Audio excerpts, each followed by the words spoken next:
Alors, on démarre avec un très beau livre qui nous emmène à Calcutta.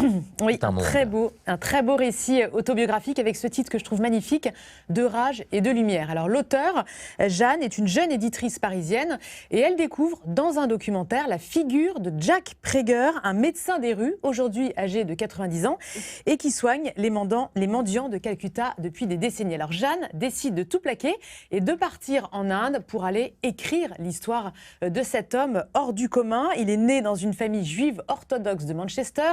Il est devenu ensuite paysan au Pays de Galles avant de devenir médecin sur le tard et de se convertir au catholicisme. Jack Prager est devenu le symbole de la médecine de rue. Il va au plus près des mendiants dans les bidonvilles de Calcutta. Mais l'homme est taiseux et bougon et Jeanne va devoir relever ce défi de le faire parler de lui. En parallèle et de l'autre côté de la terre, en France, la mère de Jeanne, atteinte d'un cancer, est en train de vivre ses derniers mois. Et ce sont vraiment ces deux histoires, ces deux récits qui vont s'entrelacer. C'est vraiment une histoire, un récit très touchant, très beau et très intéressant parce qu'elle draine beaucoup de thématiques. Alors le deuil, la maladie, mais aussi le dénuement et le don de soi. De rage et de lumière de Jeanne Van Tram, c'est publié chez Mercure de France. On a besoin de ce genre de récit, d'histoire. Oui, ah ben oui, ça dit quelque chose de l'engagement. Hein, et là, il n'y a pas d'âge pour s'engager. Et l'envie, le goût de vivre jusqu'à 90 ans. Voilà. Et ça, on sait pourquoi on est là. C'est très utile. Donc, c'est merveilleux. Donne envie de le lire, toujours. On poursuit, Constance, avec du théâtre, mais en changeant complètement de décor, puisque vous nous emmenez dans la haute bourgeoisie russe. Voilà, avec cette pièce de Tourguenieff qui s'appelle « Un mois à la campagne ».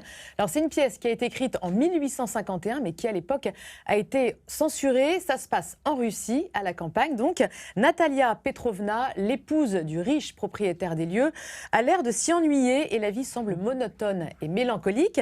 Un jour débarque Alexei Nikolaïtch Beliaev, le nouveau tuteur de son fils Kolia, un jeune et beau garçon qui arrive tout droit de Moscou. Natalia Petrovna est tourmentée, on comprend très vite qu'en fait elle est en train de tomber amoureuse de ce jeune garçon, sauf que Vera, 17 ans, la fille de Natalia, et elle aussi est prise du jeune garçon. S'ensuit un imbroglio sentimental dont je ne vous dévoile pas le dénouement. Alors c'est une pièce qui décortique très finement la jalousie et l'amour. Et moi, j'ai trouvé ça vraiment absolument savoureux parce que c'est du très très beau théâtre.